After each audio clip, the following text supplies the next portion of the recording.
Amelía and This is Satya, and you're listening to Love, Sex, and the Hidden Agenda. Our podcast was created with the sole intention to release toxic shame, illuminate our shadow nature, and expose the mysterious entities that feed off our most precious life force, our sexual energy.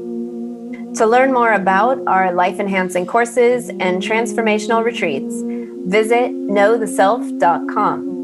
Let's dive in. Hey, Satya. Hello, Amelia. Hello. Okay, so I want to talk today about when to cut toxic ties with people, when to cut people out of our lives, because I've been hearing a lot of people talking about this. I've had to do it a number of times.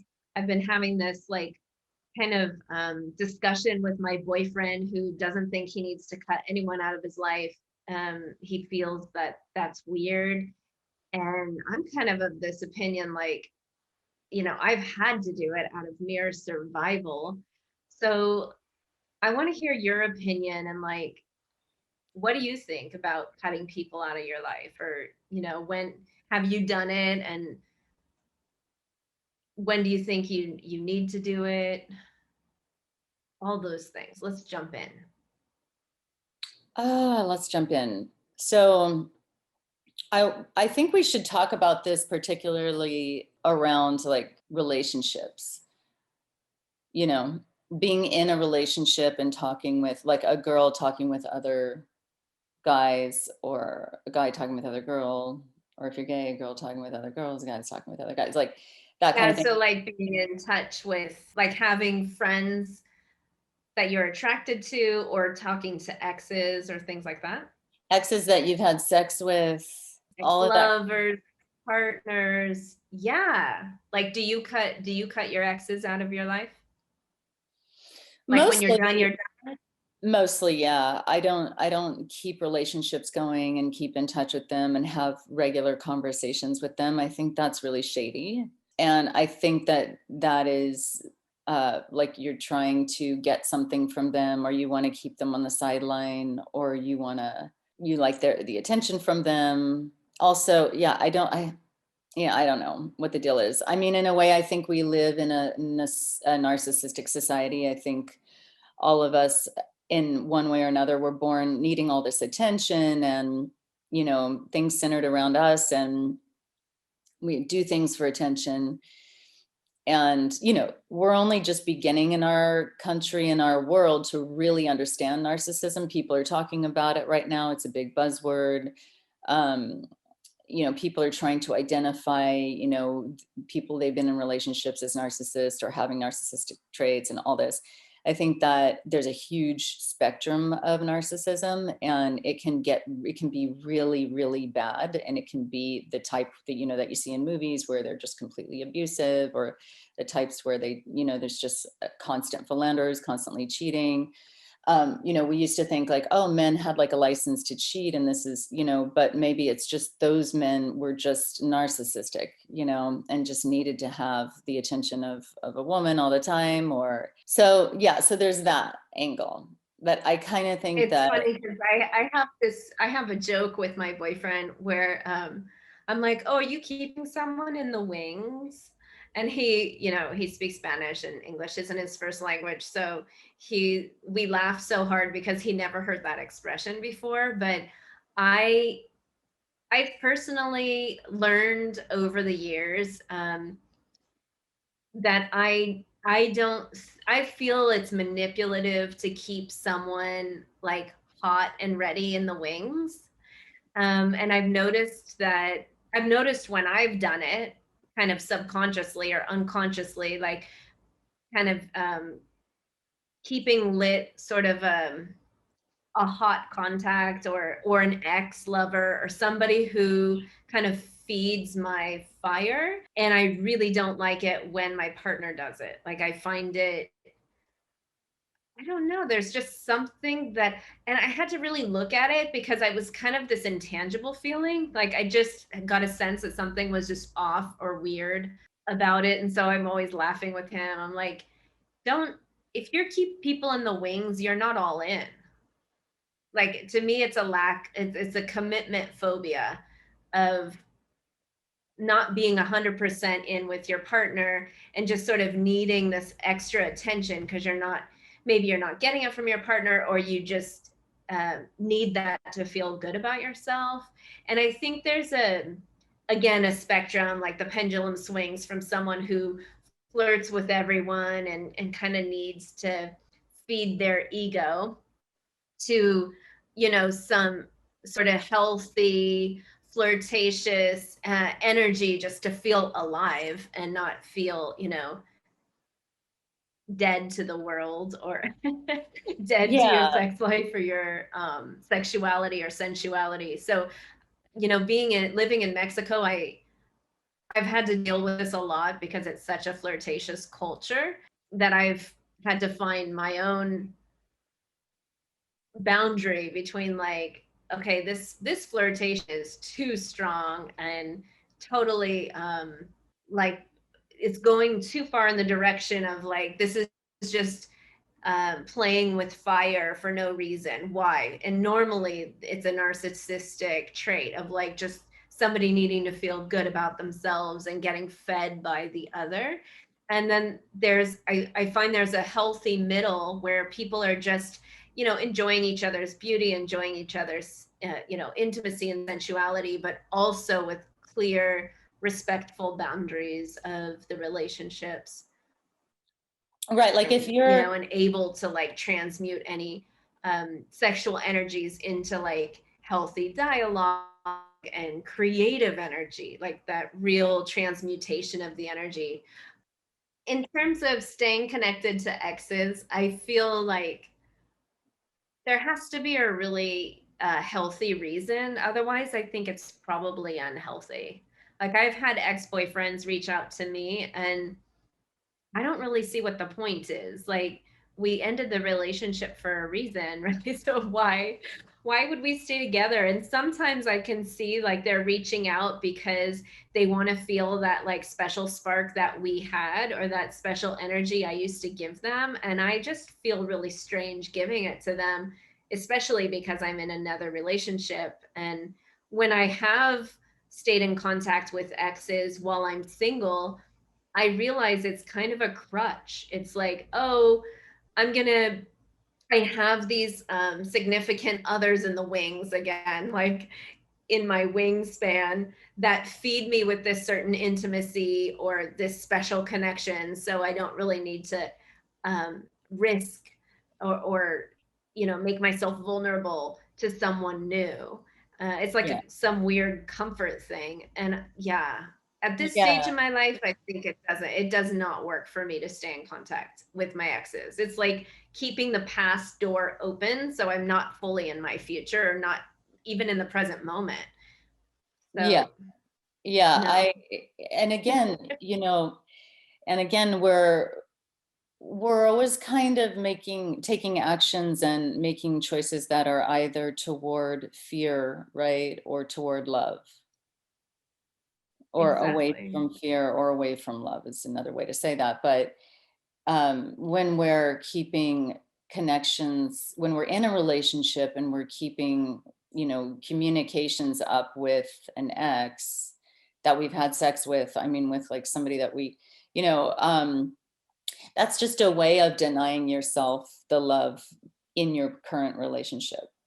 It's a way of, it's also a way of conjuring up and feeding fear, because you might be afraid of this person you're in a relationship with. Maybe it's too good, or maybe it's like something you've always wanted, or maybe, and so just to keep safe in case they screw you over, in case they hurt you, and that you need to keep these other, and then you call them friendships, and come on, like, is it really?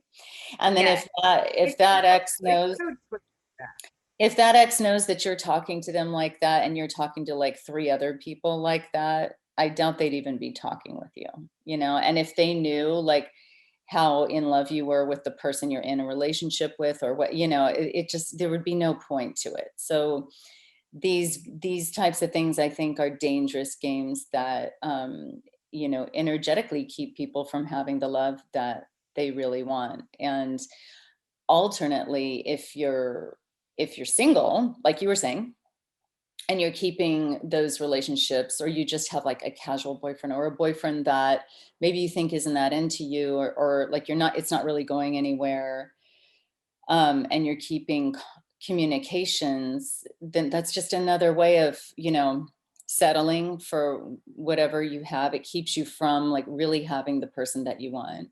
It keeps you bifurcated. It keeps your personality split in half, because you're, over here feeding this thing, and, oh, well, just in case this thing over here doesn't work. And then you just, you never have to be as great as you actually could be. You never have to step into the love that you're destined for. You never have to actually meet your true love in those cases, which usually, people say they want, but it's actually terrifying.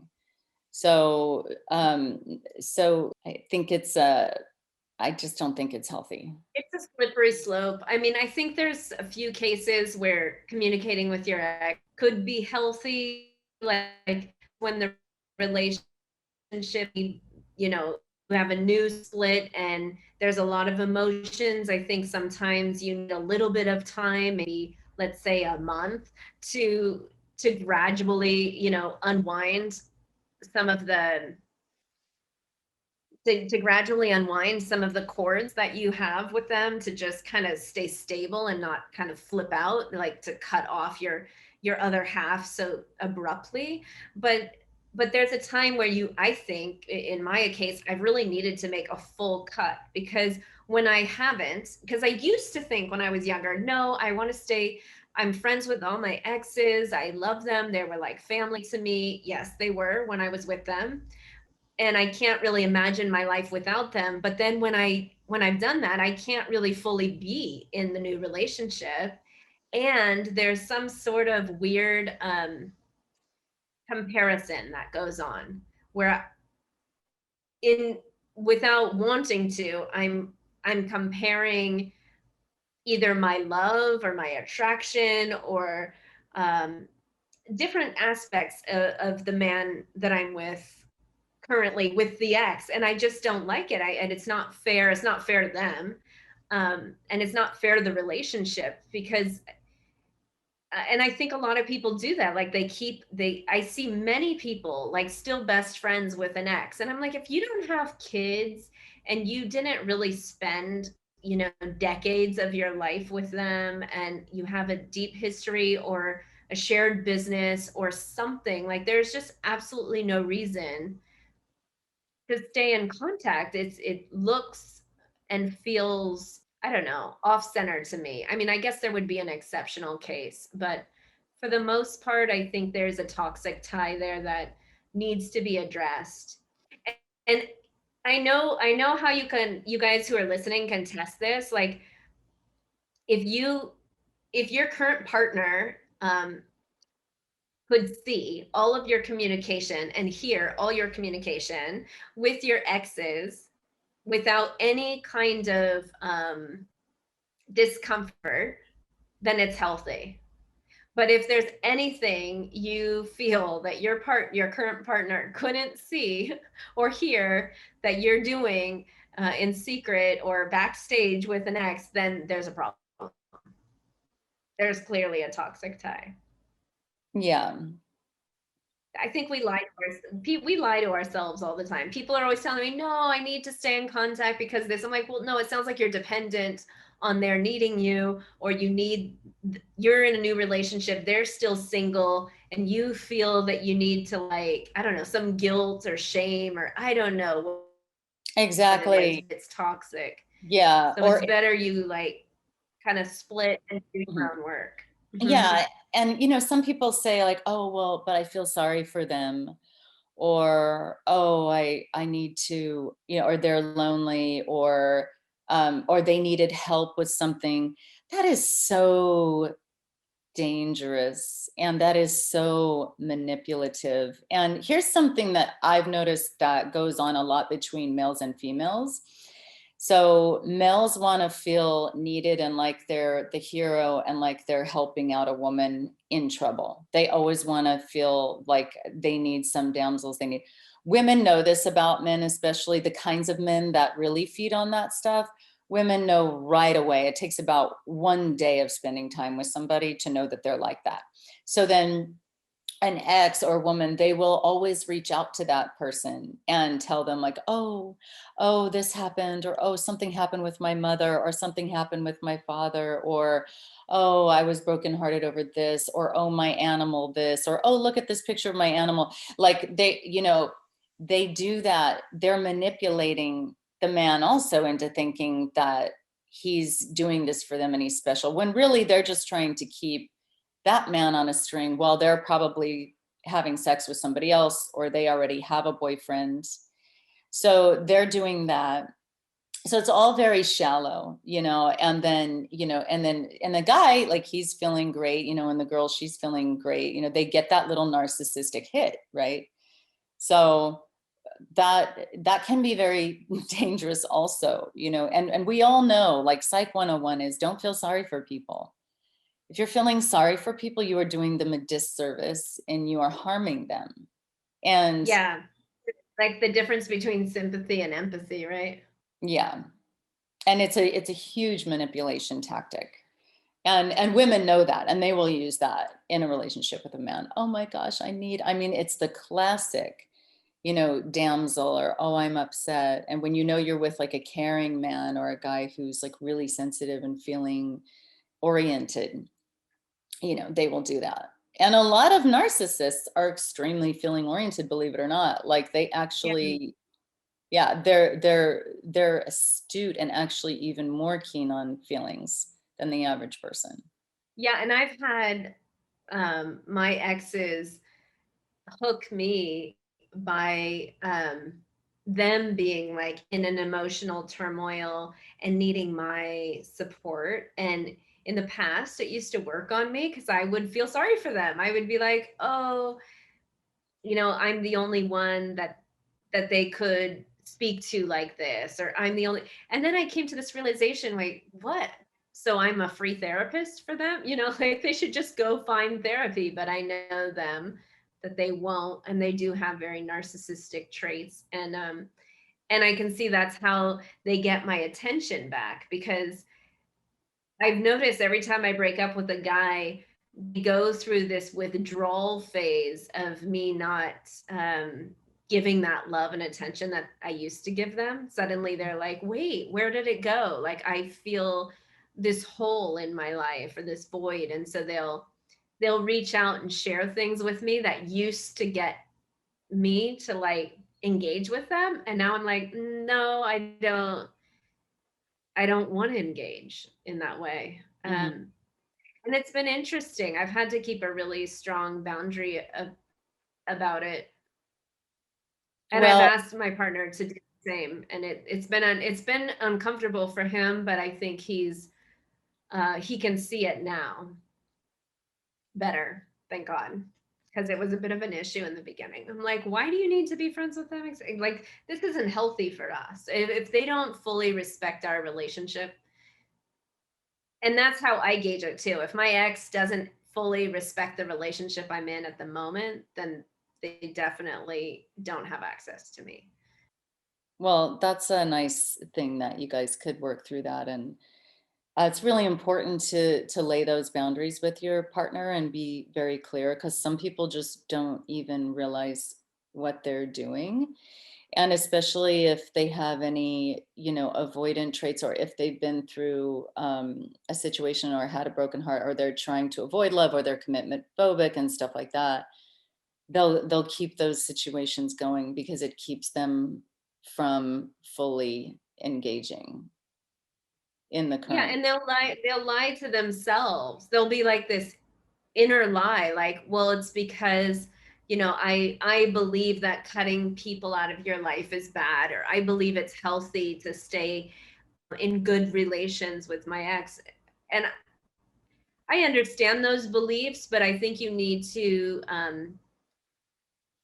test them out and say, is it really healthy? Like, what is actually a healthy relationship with your ex? And notice, like, okay, well, can this conversation be fully transparent with, and can anyone listen in to this conversation with my ex and feel good and respected, like their current partners, your current partner? And if so, then maybe it is healthy. I'm not saying like everyone needs to cut off with their exes.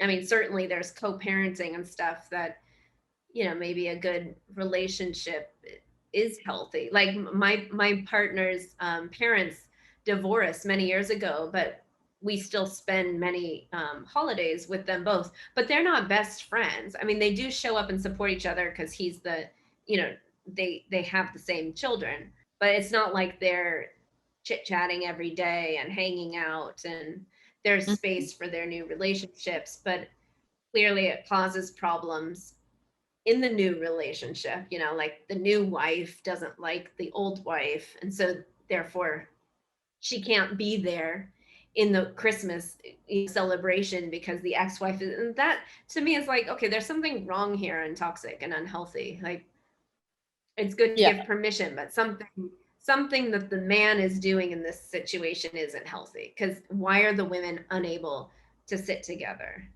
So men listening, if you can't have all the women you love in the same room, you're the issue. You need to help women come together, not separate them. And same with the women. Like, if your guys are if you can't have all the men you love and who love you in the same room, it's your job. I think it's your job as the common denominator to build those bridges and make sure everybody's comfortable and healthy. Otherwise you're doing something probably narcissistic.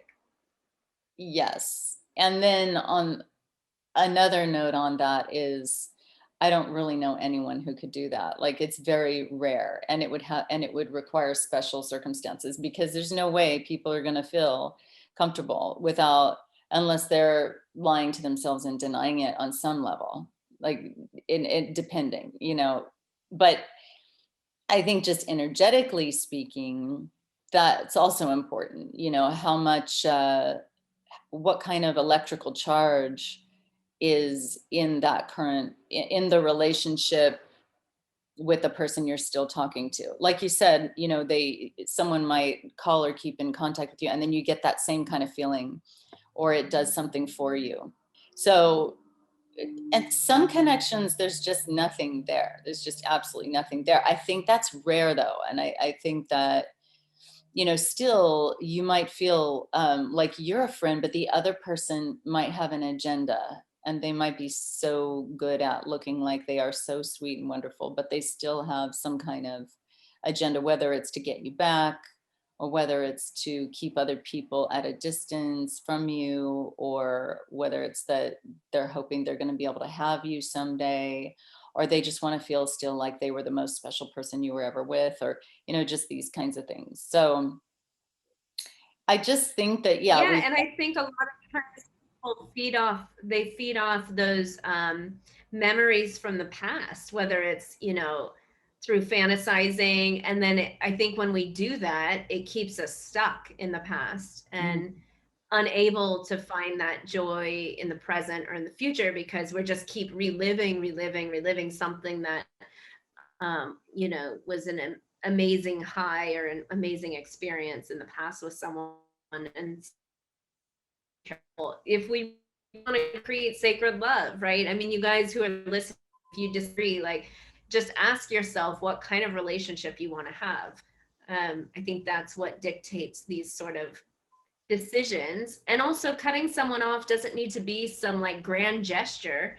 It could be a very simple, like, I'm not available, I need to focus on my relationship, I love you, I care about you, but I don't think it feels good to be friends right now. Like, I'd rather, I need to move on. It doesn't need to be some huge dramatic statement or blocking on Facebook, but you might want to. I mean, I just want to encourage you that it's okay to cut ties. And sometimes it's absolutely necessary, especially if you can't move on, if someone is still kind of dragging toxic energy on you, or trying to own your sexual energy and you've moved on. Like, these are really important things to clear.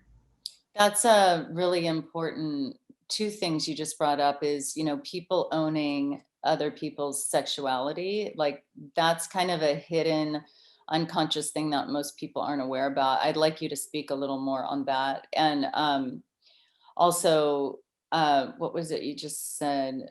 What was the thing you just said about the point you just made? Because you were kind of freezing, but I wanted to elaborate on that.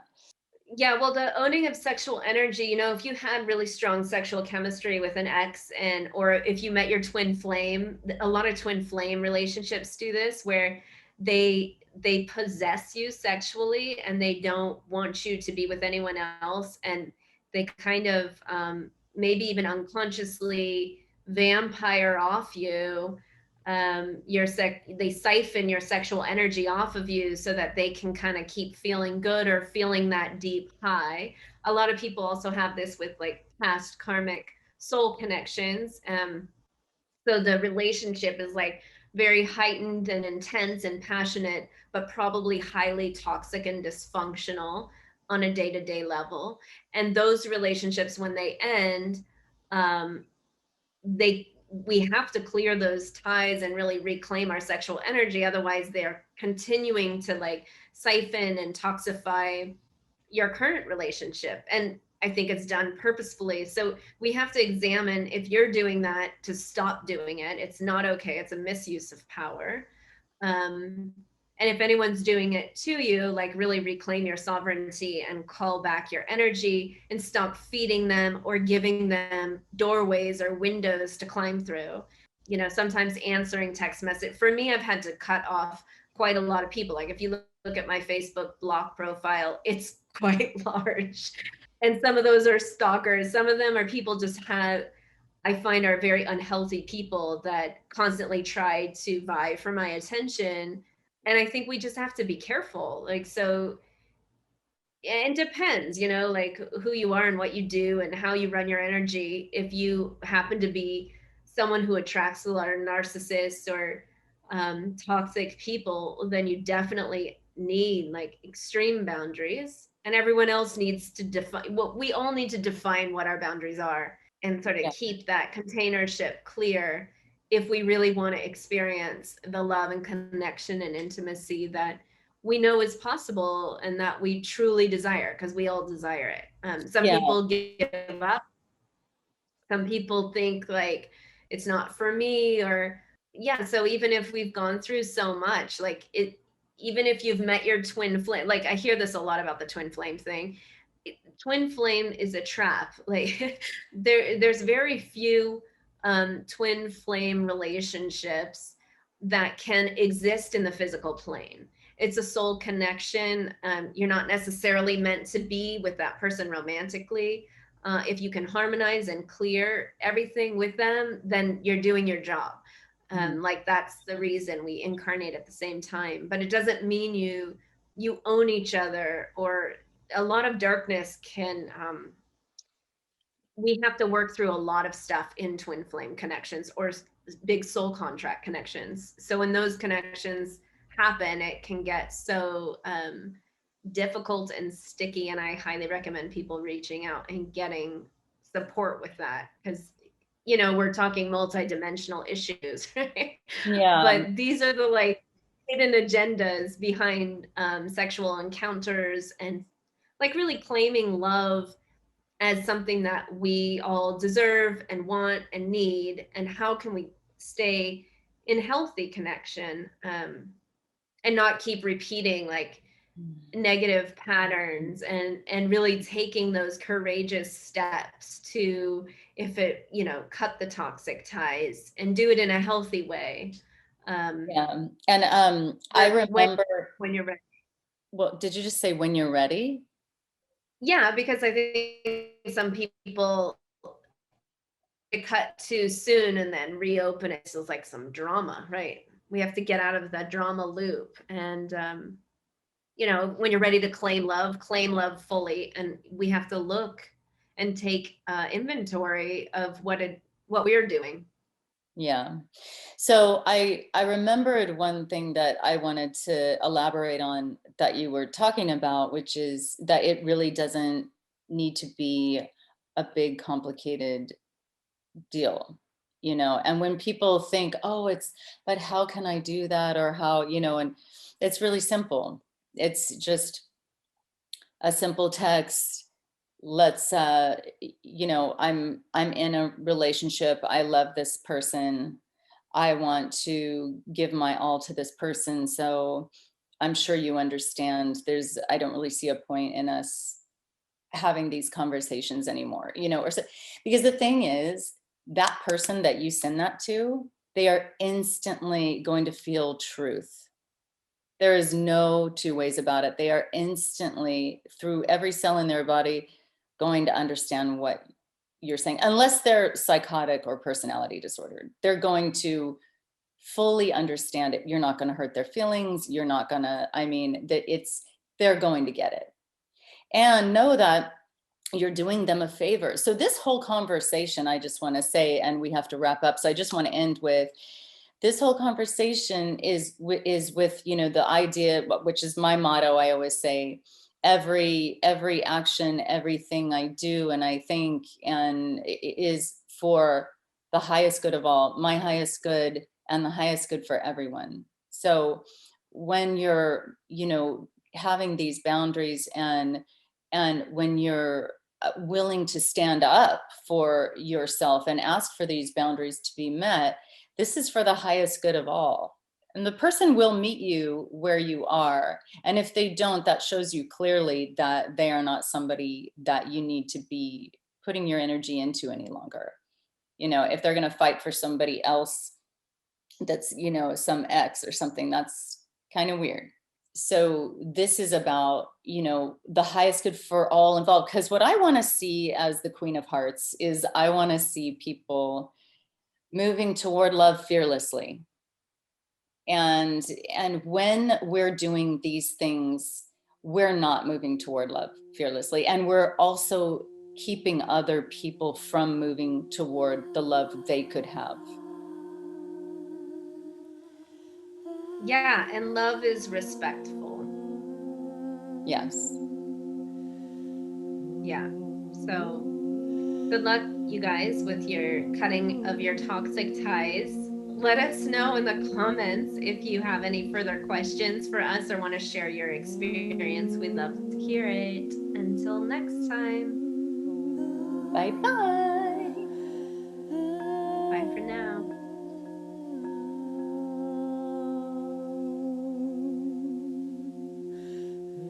To learn more about our life-enhancing courses and transformational retreats, visit knowtheself.com.